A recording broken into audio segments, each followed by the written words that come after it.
So let's get started on our first panel, our first talk and discussion. We are focusing, a whole bunch of us came together to organize it, and we're going to be focusing on teenage pregnancy, dating, and health education. So before we go into the hard talk, and I'm going to call it a hard talk because it's not something that easily comes out every single day, I'm going to go right ahead and introduce the panel.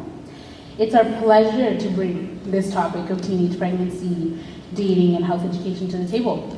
I will be moderating this session. My name is Pani. Many discussions were had until we finally decided that we take on the tasking challenge of researching a topic that we all wonder about, something that we may discuss amongst ourselves, but not necessarily with you. By you, I mean our parents, our elders, our aunts, uncles. So the discussion will soon take place. It's a rising predicament for our youth that you find often I'm going to say issue of pregnancy, just because there's so many levels to it occurs. And without a further ado, I would like to introduce the panel and their area of research conducted. So they're all around the room. They're all going to come up and sit down, and we're going to go up one by one. So Ms. Gile Junsuk, who will be presenting on the influence of culture. Ms. Manuela Alcott and Mr. Moses Lowe, who will be presenting on identity formation. Ms. Lydia Jobigson and Mr. James Sokili will be covering unplanned pregnancy. And Ms. Winnie Lajukole enlightening us on seeking options.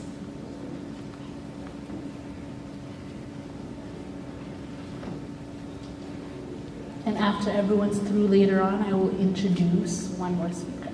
So, without a further ado, I would like to hand it over to the first presenter.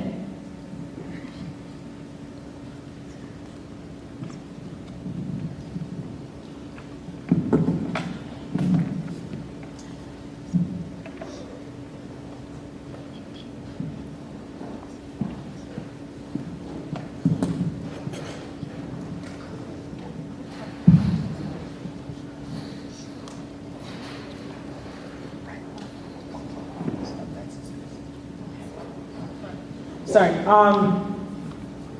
Okay, so we're going to first start off with the influence of culture.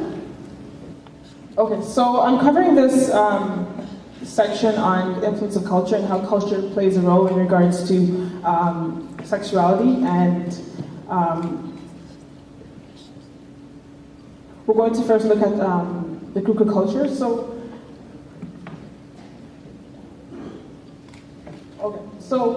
for Kuku conservatism, our Kuku community has conservative views on sexuality and certain forms of expression between members of the opposite sex, as well as between parents and their children.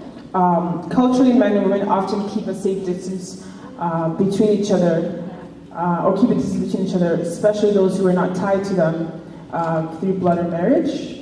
And this is present in the way that oftentimes at gatherings, women find themselves near the kitchen, while men are also in another corner conversing. Today, you can, in some ways, see how that's playing out. You can see that a lot of the women are bunched up in little circles. It's not as a drastic segregation, but it is something that's present if you take the time to actually look for it. So culturally, Kuku people are not known to be very affectionate.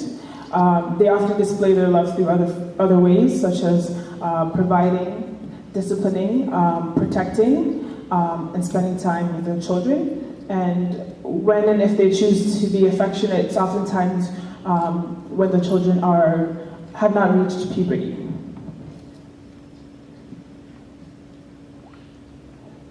So we're going to move on to now the Kuku collectivism. So central to the Kuku culture is collectivism.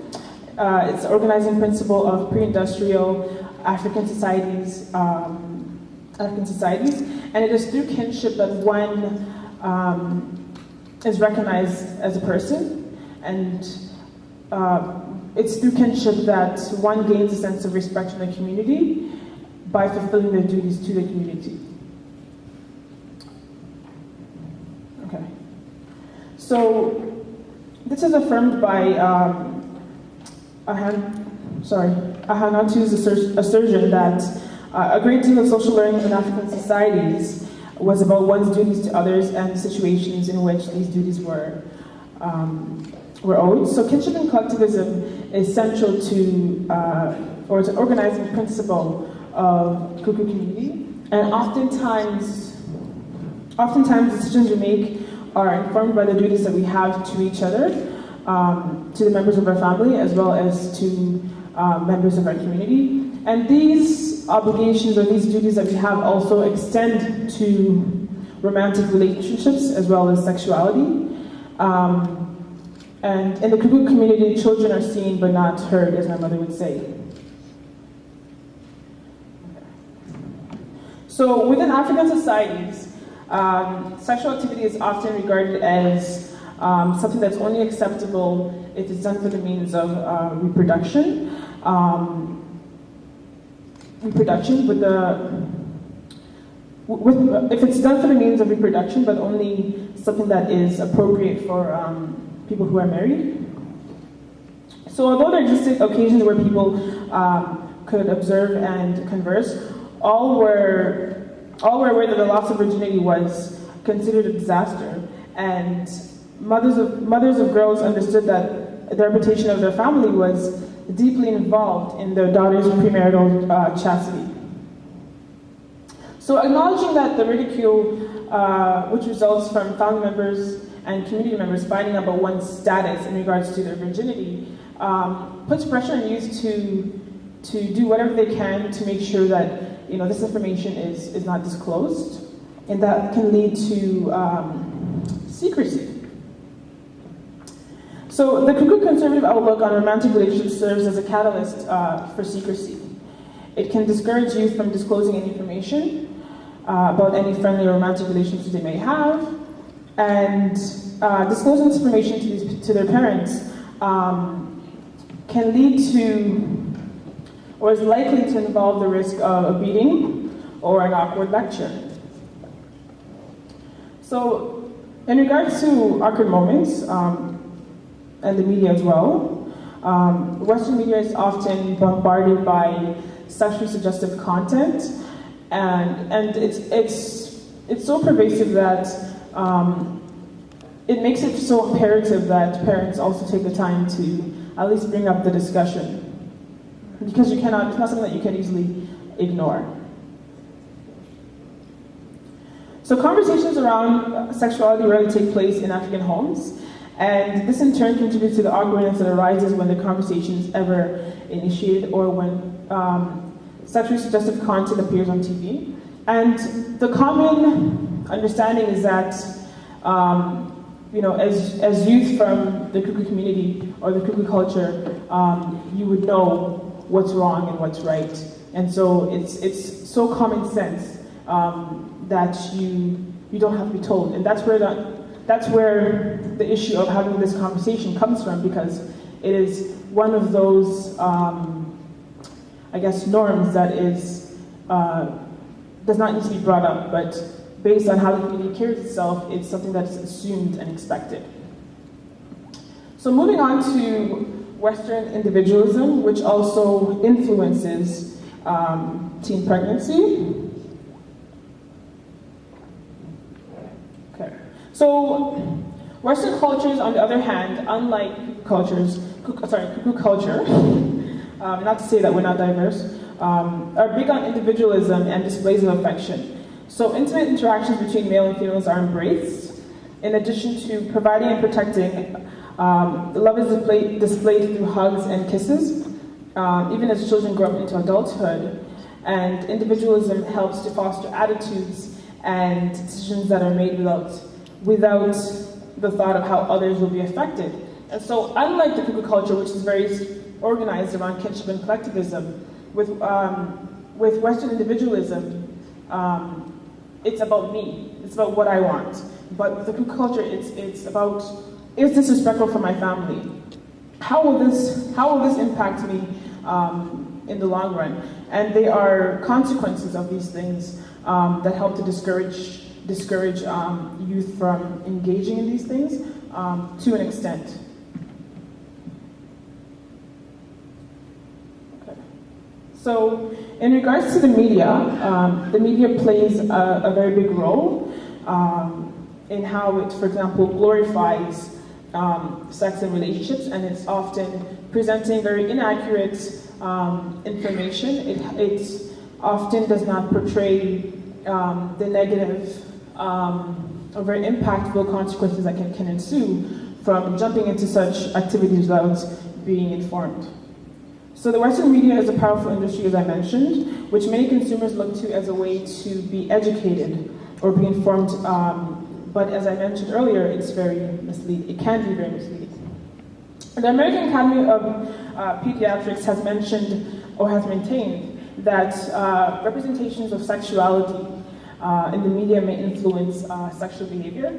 And although it's not, they don't argue that it's correlated. Although they argue that it's correlated, it does not necessarily mean that it will lead to causation. Some scholars argue that American media is the most sexually suggestive in the world, and that's something that I would agree with. And so that's also another point that makes it also very imperative that as a Kuku community in North America, that we are paying attention to those things. The messages that the media puts out may contain unrealistic, inaccurate, and misleading information.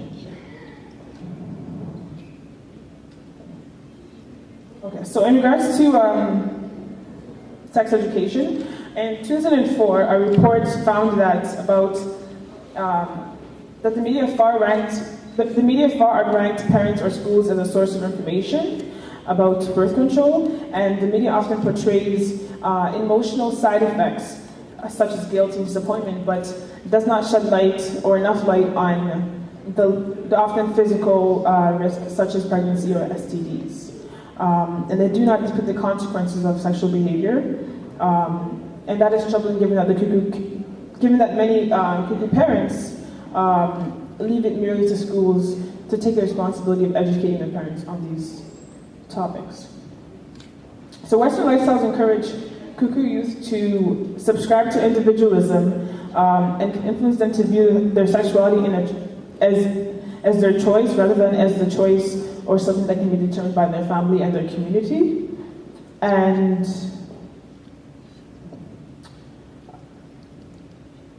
Kuku youth, like many African youth, view relationships and sexuality as a way to gain acceptance, as a way to, assimilate. And so that becomes a challenge. And due to the fact that Kuku culture and Western lifestyles are drastically different in regards to how they approach these matters, Kuku youth are often left with contradicting messages, and these can create tensions. Kuku youth cannot live strictly by values and expectations central to the Kuku without becoming an outcast in other spaces or in spaces outside of their own home and community. They also cannot live strictly by Western values and cultural expectations, given that to do so would land them as teens up to no good by the Kuku and subsidies communities.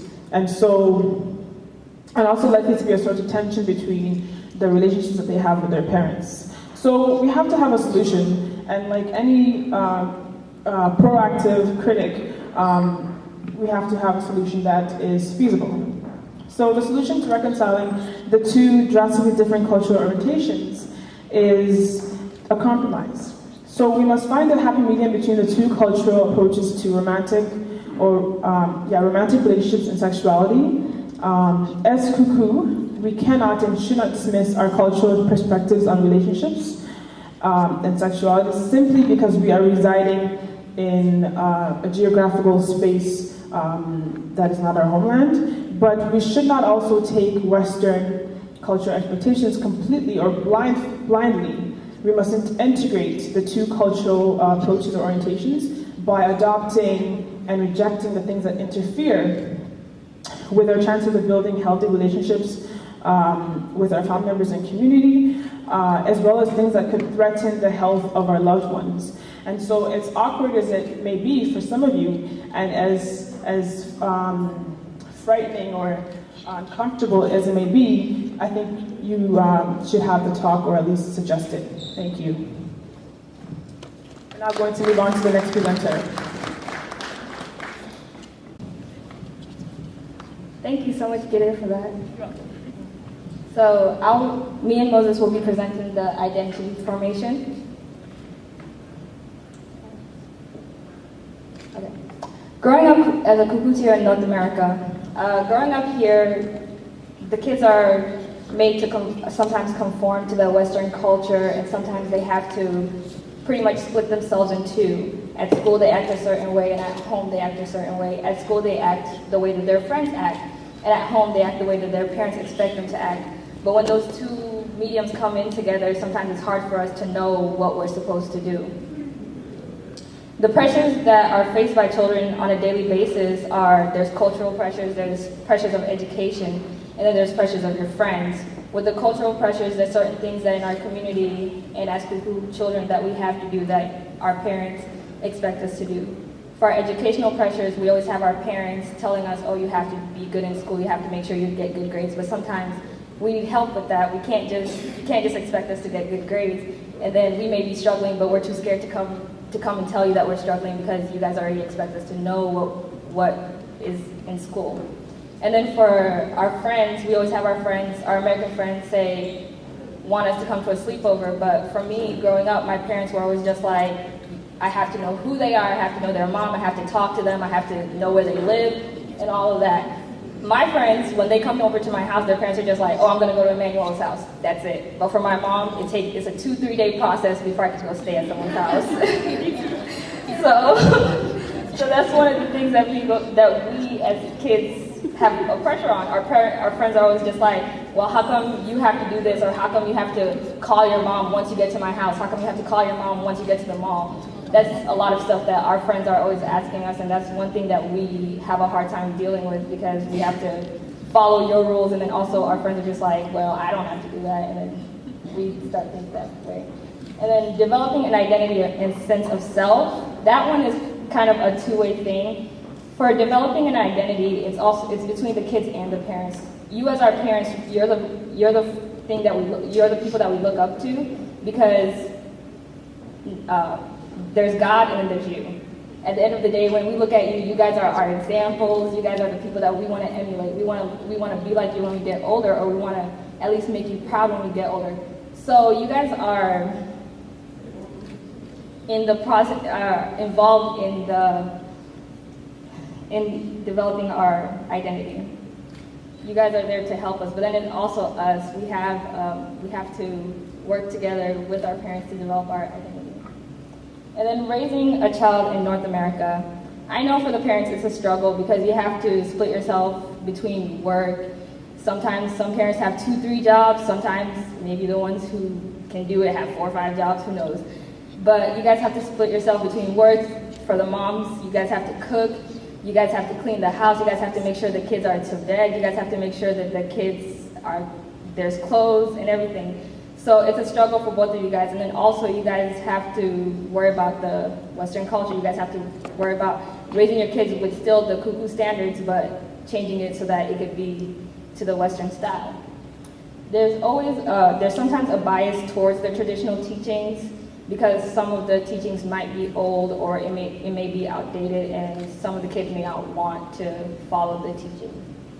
But also, as parents, you guys have to be open to learning about our culture. As for me, growing up when I was way younger and I still believed in the tooth fairy, my friends told me that when you lose a tooth, you put it under the bed and the tooth fairy brings you money. So I went home one day and I told my mom that, and the next time I lost my tooth, my mom put money under my bed.